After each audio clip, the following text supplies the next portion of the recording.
Saludar al experto en temas de seguridad académico, doctor Daniel Pontón, a propósito de una información que leíamos en el portal digital Primicias, un portal respetable, que da cuenta de cómo las versiones oficiales dan cuenta de que hoy la clase media, sectores de la clase media, constituyen un nuevo blanco de los secuestros. Dice este portal que la Unidad Antisecuestro y Extorsión de la Policía, la UNACE, sostiene que el delito del secuestro ha mutado y se ha trasladado de las provincias fronterizas a la costa ecuatoriana. En los 2 últimos años ocurrieron 63 raptos. Y uno de los objetivos, gente de la clase media. Por favor, explíquenos, doctor Daniel Pontón, qué está pasando en el país en este ámbito. Muy buen día. Bueno, hola Miguel, un saludo muy cordial a toda la audiencia. Un abrupto de lo que son las vacunas, y el delito muta en el tiempo, en el espacio y también en modalidad delictiva. Y en ese sentido, el tema de secuestro es otro tipo de modalidad que está articulado al crecimiento de estos tipos de delitos organizados por bandas, grupos, que en función de que entienden que esto es un negocio altamente lucrativo, empiezan a buscar objetivos en grupos sociales que podrían tener algún tipo de intercambio económico importante. No se olviden que el secuestro en su momento, por ejemplo en Colombia, fue uno de los rubros de financiamiento de las FARC, ¿no? Las FARC tenían en sí el tema de las famosas vacunas hacia el cobro, el impuesto a los productores de coca, tenían el secuestro y después obviamente ya la comercialización. Pero en su momento, en esta estructura delictiva, bueno, guerrillera, pero después delictiva, el secuestro fue un rubro muy importante en sus finanzas, ¿no? Es más, eso llevó a que Colombia, por ejemplo, en su momento, para controlar esto, haya elevado la pena del secuestro a 60 años, ¿sí? Y es algo que se lo tomaron muy en serio.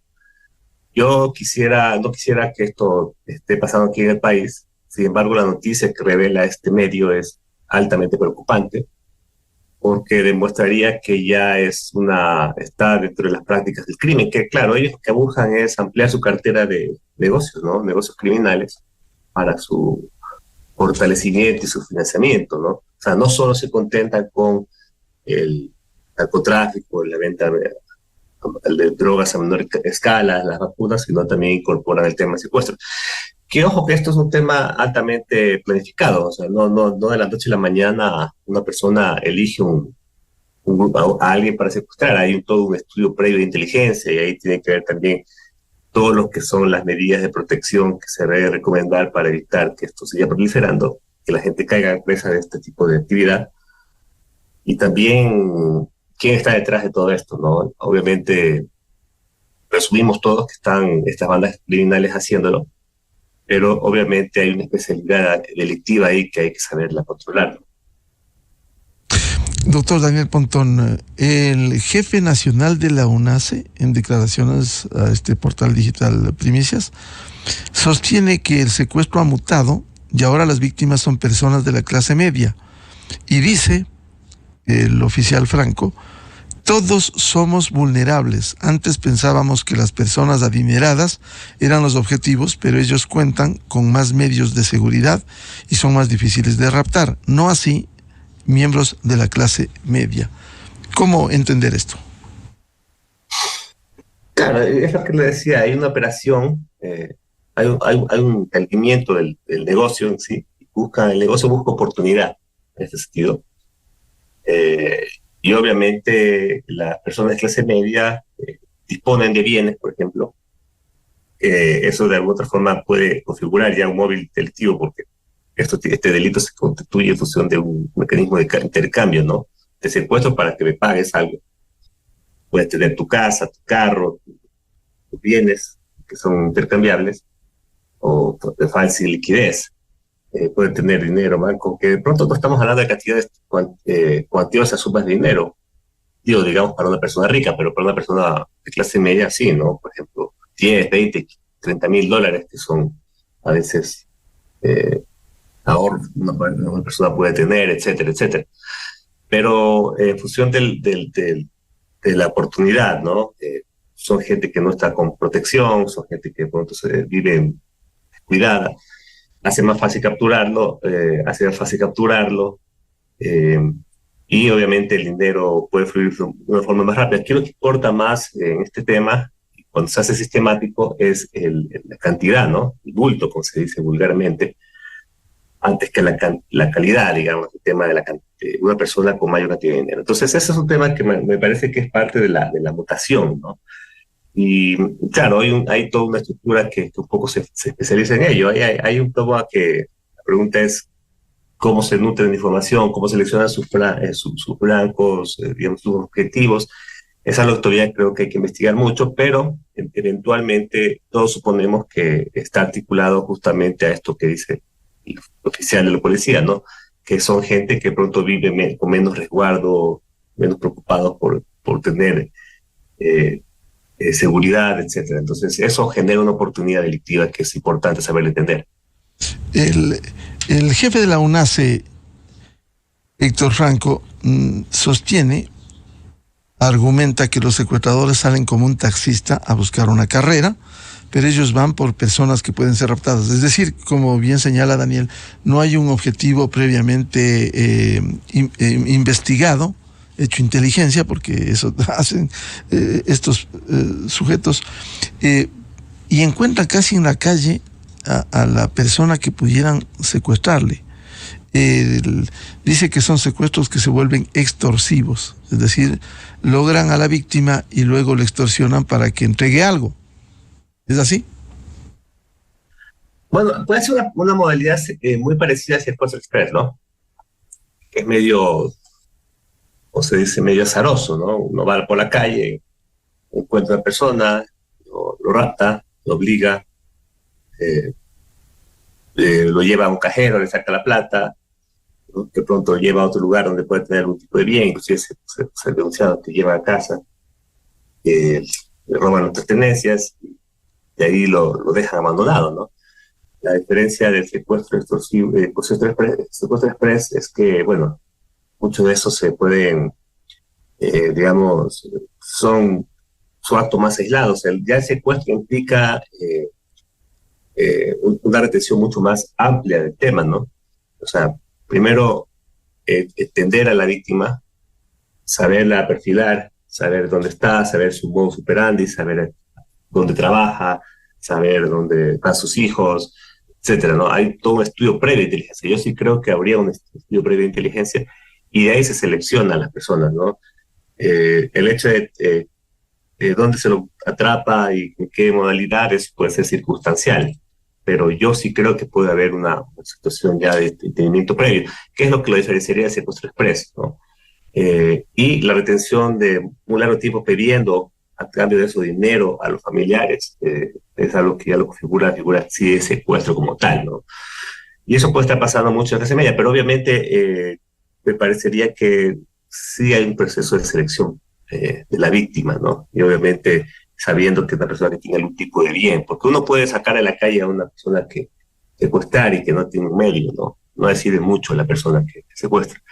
Entonces, la diferencia con secuestro express frente a esto es que aquí creo que sí hay algo premeditado, ¿no? Doctor Daniel Pontón, desde el otro lado, esa es la acción de los secuestradores, desde las víctimas o posibles víctimas, quizás también no hay algún tipo de conocimiento, de preparación que permita evitar esto. Por ejemplo, el que una persona camina tranquilamente altas horas de la noche en la vía pública, por cierto que van a ser más vulnerables que cualquier otro ciudadano que cuida su trajín diario, por donde camina, si no cambia de ruta. Es decir, no hay también una acción de indiferencia de las personas que pudieran en algún momento terminar secuestradas?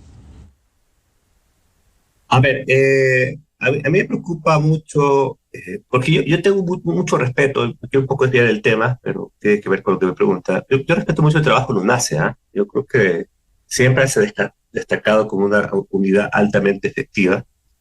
Quisiera que desde el UNACE un poco nos revelen cuál es la efectividad frente a este tipo de delitos, secuestros, porque siempre tuvieron una efectividad prácticamente del 100%. O sea, el Ecuador por mucho tiempo error esta práctica de secuestro, que ya hemos tenido ciertos casos, ¿no?, aislados, pero eran fácil de resolución. Si esto empieza a ser sistemático y de pronto empieza a ser algo que amerita algún tipo de esfuerzo adicional, sería bueno que se lo evidencie, ¿no? Porque si es que es así, lastimosamente ya empezamos a tener ya una cierta práctica y la gente, de cierta manera, empieza a sentirse indefensión frente a eso. O sea, el accionar del Estado en este tema es clave.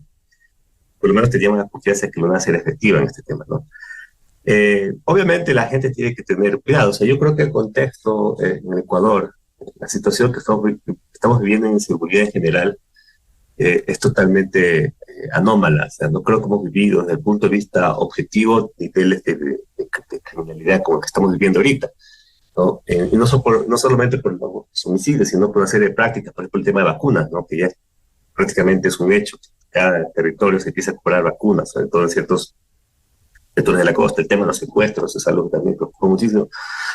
Y obviamente esto genera alteraciones en la forma de vida, los patrones de conducta de la gente, la cultura, ¿no?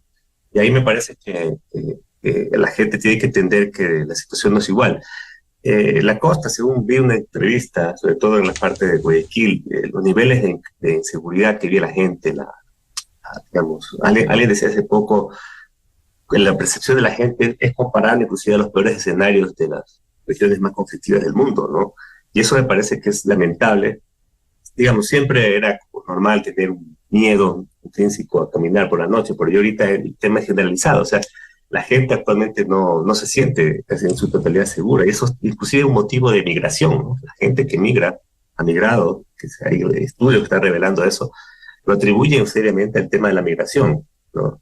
El tema de la violencia, perdón. Y eso me parece que es algo que hay que rescatar. Pero obviamente en estos contextos hay que guardar precauciones, ¿no? Uno no puede exponerse, por ejemplo, ciertas horas a caminar, o sea que sí debe ser, ¿no? Se habla en Guayaquil, por ejemplo, de la recuperación del malecón, sacar las vallas del malecón, que inclusive el alcalde electo ya ha reculado en esa medida, y es porque realmente la situación está bastante complicada, ¿no?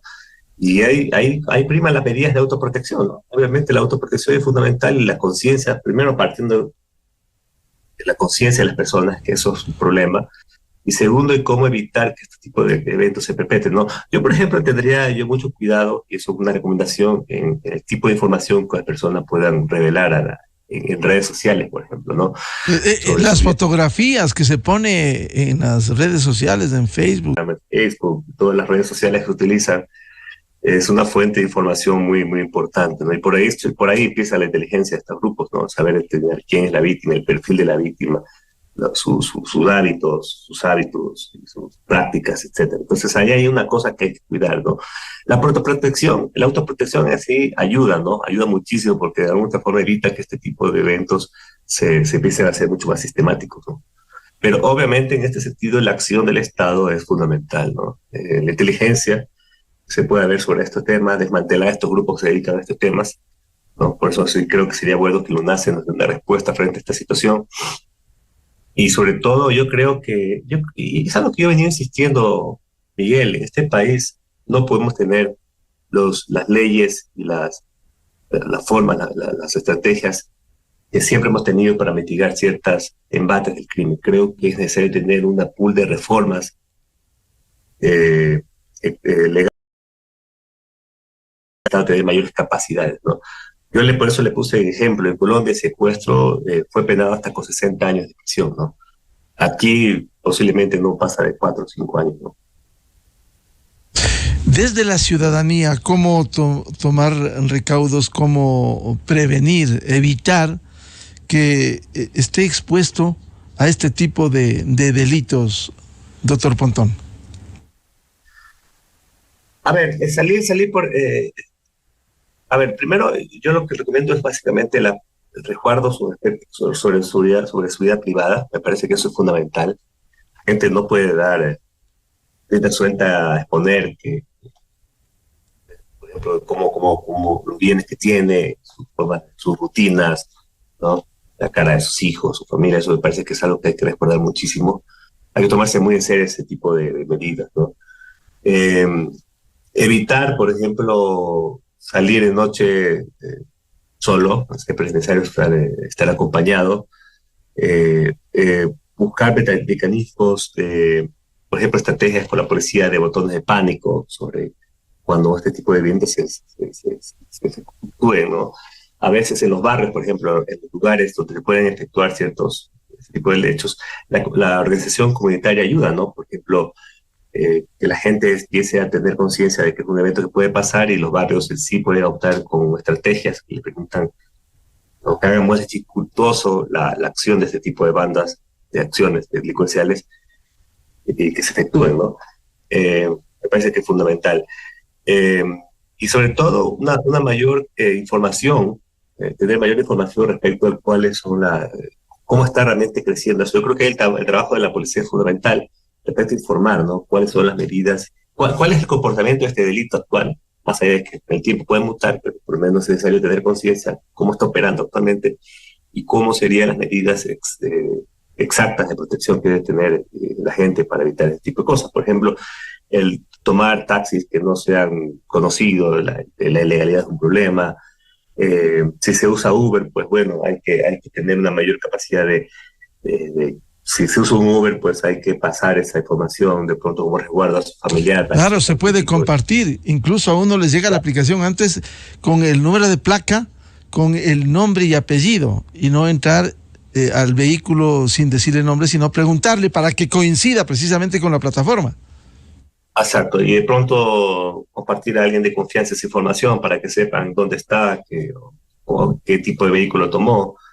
Se tiene una serie de medidas que me parece que son fundamentales, sobre todo en vehículos como estos Uber, que son a veces, por más que es una plataforma altamente usada, a veces ya ha habido denuncias de robos y de secuestro express que se han hecho a través de este tipo de plataformas. Y ni qué hablar del taxismo normal, ¿no?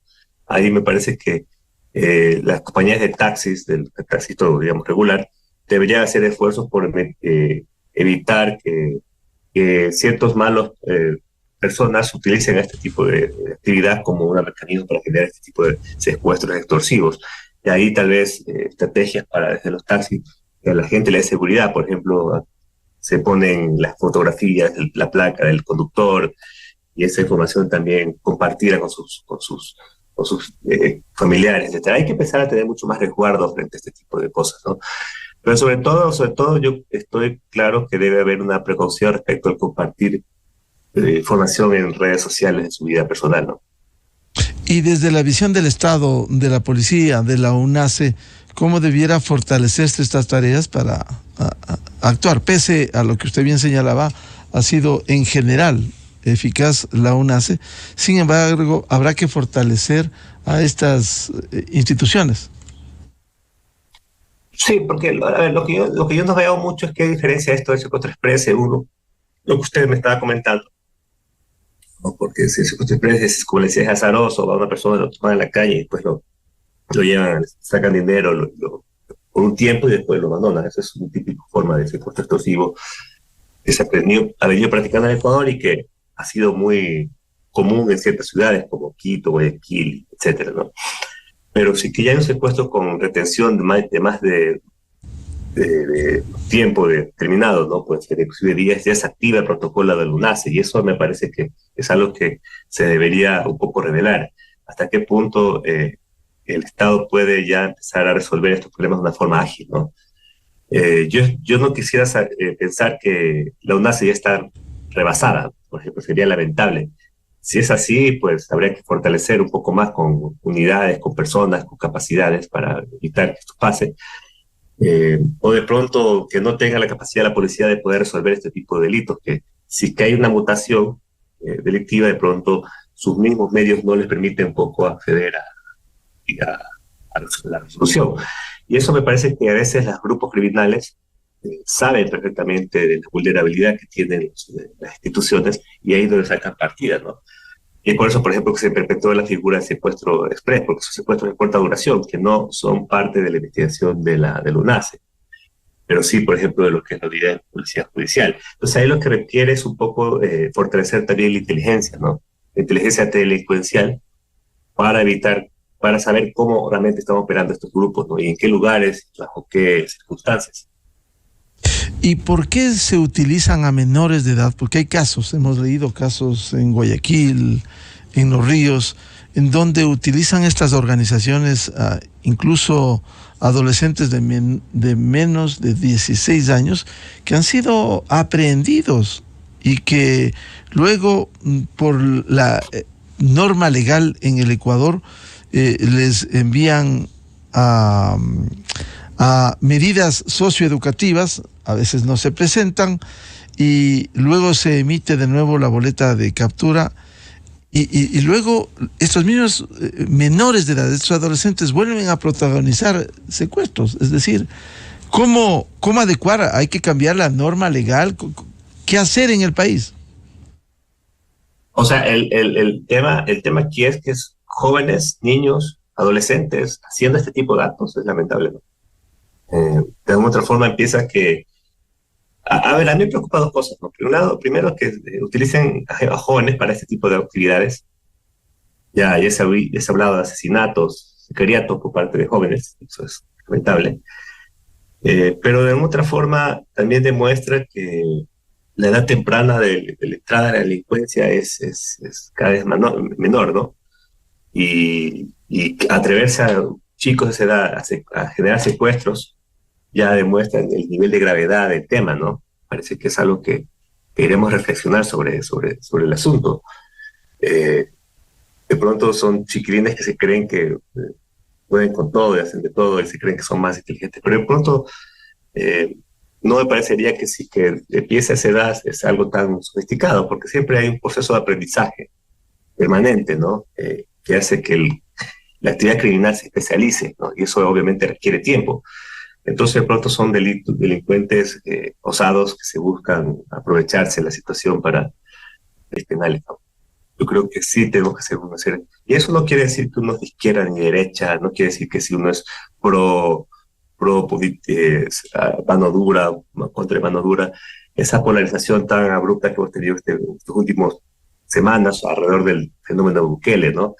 Donde todo lo que se ve, a gente que piensa endurecer penas lo ven como Bukele, que no dice, bueno, soy más pro a los derechos humanos, etcétera. Yo creo que el cuarto es un debate muy, muy sensudo sobre ese tema. Yo creo que Ecuador necesita fortalecer su andamiaje penal, y eso implica endurecimiento de penas, inclusive, por más que Alex suene que eso es sagrado, ¿no?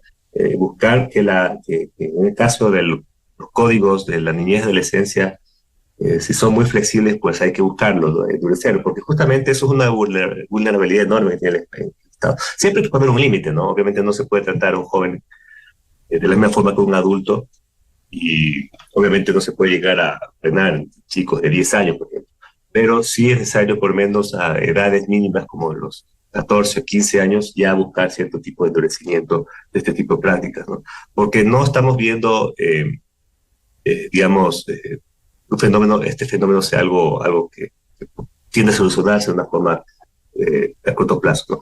Y obviamente fortalecer todo lo que son los espectros sociales donde viven estas personas, ¿no? Lo que se llama política prevención social del delito, ¿no? Que lastimosamente se inicia a edades muy tempranas, ¿no? La edad entre 8 a 12 años, lo que yo, por ejemplo, he analizado, es una edad crucial en la mente de las personas, en la conducta del niño, donde se empiezan a adquirir valores sobre el bien y el mal, y eso me parece que es necesario fortalecerlo, y ahí un poco establecer qué se ha hecho respecto por parte del Estado, y sobre todo los gobiernos locales para eso, ¿no? Por ejemplo, en ciertos barrios, en ciertas zonas, ayer justamente hablamos con gente del Ministerio del Interior sobre ese tema, la importancia es que en esos ecosistemas, esos santuarios criminales que están ahorita determinados del país, donde hay altas olas de criminalidad, cómo vive esa gente, porque hay esos sitios donde se vive de una manera bastante precaria. ¿Qué se puede hacer por parte del Estado? ¿Cómo hay que revertir esa realidad a través de una intervención integral del Estado? Y no necesariamente eso va a bajar el delito de la noche a la mañana, ¿no? Porque también hay que ser claros, pero transformar esas realidades poco a poco es importante, porque eso va a incidir en una nueva dinámica social que con el tiempo va a tender a favorecer actividades, hacer territorios mucho más prolíficos en la calidad de vida y los valores que se transmiten entre personas y entre los jóvenes, ¿no? Entonces, tener una intervención y tener la paciencia necesaria de que ese tipo de acción en el futuro va a tener resultados importantes, ¿no? Pero obviamente hay que trabajar en el corto plazo. El corto plazo también implica que hay que buscar endurecer penas sobre este tipo de prácticas, porque no podemos ser tolerantes bajo ningún punto de vista ante este tipo de fenómenos que en el Ecuador están siendo altamente preocupantes, y es donde, Miguel, donde se fortalece el crimen organizado, porque en todas partes donde el crimen organizado ha tomado fuerza, busca menores de edad, ¿no? Lastimosamente el tema de la juventud aquí hay que tomárselo extremadamente en serio, ¿no? Bien, al doctor Daniel Pontón, académico experto en temas de seguridad, muchas gracias por ilustrarnos en temas de interés general, como la acción de la delincuencia y los hechos que han ocurrido como secuestros en el país. Muy amable, Daniel, la participación en la revista de Opinión Democracia. Chao, gracias. Muchas gracias. Muy buen día. Buscando la verdad en la revista de Opinión Democracia. 7 minutos en el territorio continental ecuatoriano. Vamos a una pausa publicitaria y luego volvemos con 3 invitados, 3 juristas. El doctor Ramiro García, vicedecano de la Facultad de Jurisprudencia de la Universidad Central. El doctor Francisco Albuja, académico de la Universidad San Francisco de Quito. Y el doctor Aldrin Gómez, constitucionalista, para que nos den luces respecto de este informe de la Comisión Ocasional de la Asamblea, que plantea un juicio político contra el presidente con presuntos delitos contra la seguridad del Estado. Ya volvemos. Miguel Rivadeneira en la revista de Opinión Democracia. Bienvenidos al microinformativo de la hora. La ex vicepresidenta Rosalía Arteaga